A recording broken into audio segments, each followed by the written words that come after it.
जय श्री कृष्णा दोस्तों। अगर आप भगवान श्री कृष्ण के एक सच्चे भक्त हैं और भगवान श्री कृष्ण के अनमोल विचारों को अपने जीवन में उतारना चाहते हैं तो आप बिल्कुल सही जगह पर हैं। आज हम आपके लिए लेकर आए हैं भगवान श्री कृष्ण द्वारा बताया गया अनमोल उपदेश, जो आपके जीवन में सकारात्मकता और प्रेरणा की नई किरण लेकर आएंगे। श्री कृष्ण के ये विचार हम सभी के जीवन में ऊंचाइयों को छूने की प्रेरणा देते हैं और सत्य के मार्ग पर चलने का मार्गदर्शन करते हैं। आज हम आपको कुछ ऐसे कार्यों के बारे में बताने जा रहे हैं जिन्हें आपको कभी भी किसी व्यक्ति के सामने नहीं करना चाहिए। इन कामों को अकेले में करने पर ही आपको सफलता मिल सकती है। तो चलिए शुरू करते हैं। भगवान श्री कृष्ण के बारे में शायद ही कोई ऐसा हो जो कि न जानता हो। इन्हें अपने समय में सबसे ज्ञानी पुरुष के तौर पर भी जाना जाता है। सभी इनकी बताई गई बातों को सुनते थे और उन पर अमल करते हैं। अपने जीवन काल के दौरान श्री कृष्ण ने कई तरह की नीतियों की रचना की थी। कहा जाता है कि अगर कोई भी व्यक्ति भगवान द्वारा बताई गई इन बातों का पालन करता है तो ऐसे में उसे एक सफल, समृद्ध और खुशहाल जीवन जीने का मौका मिल सकता है। श्रीमद् भगवद गीता में श्री कृष्ण ने कुछ ऐसे कार्यों के बारे में बताया है जिन्हें किसी भी व्यक्ति को हमेशा अकेले में ही करना चाहिए।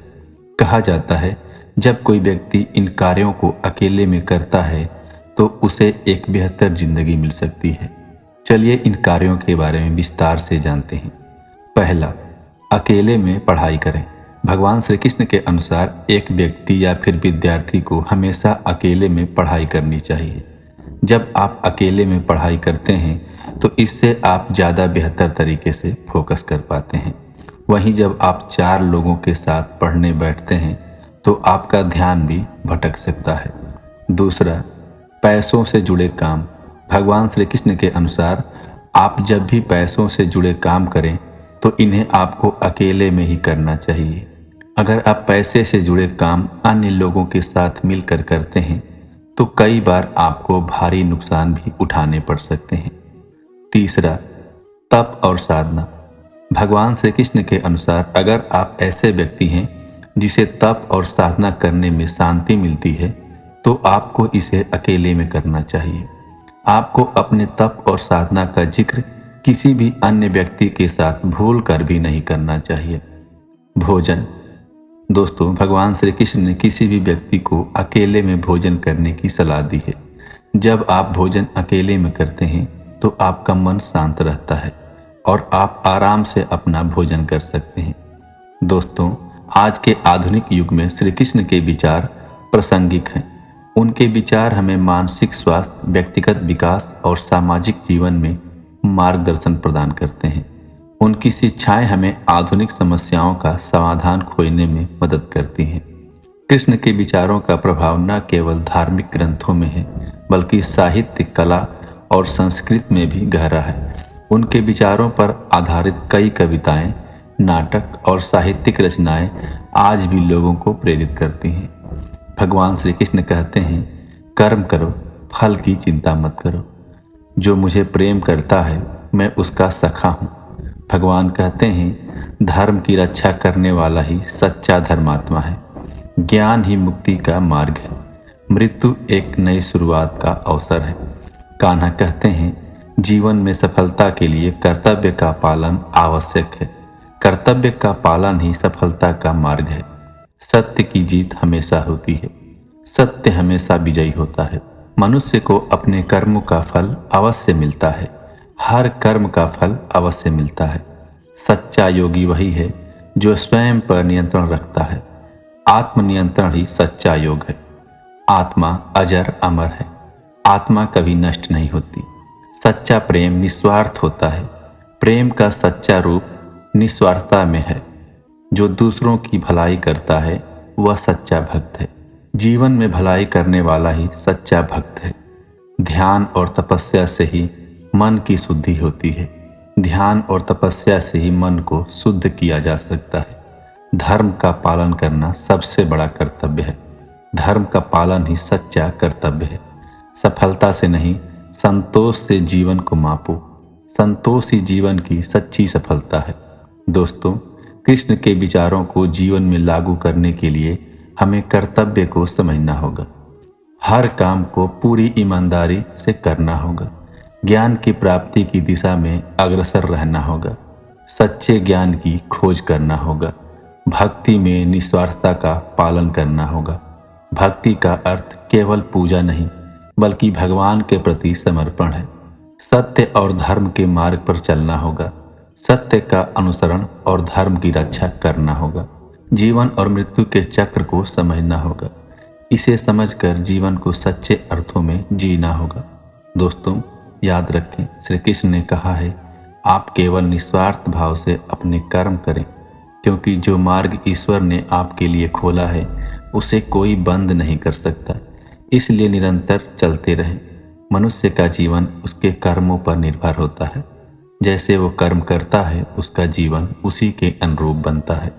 भगवान कहते हैं, व्यक्ति जो चाहे बन सकता है, यदि वह विश्वास के साथ इच्छित वस्तु पर लगातार चिंतन करे।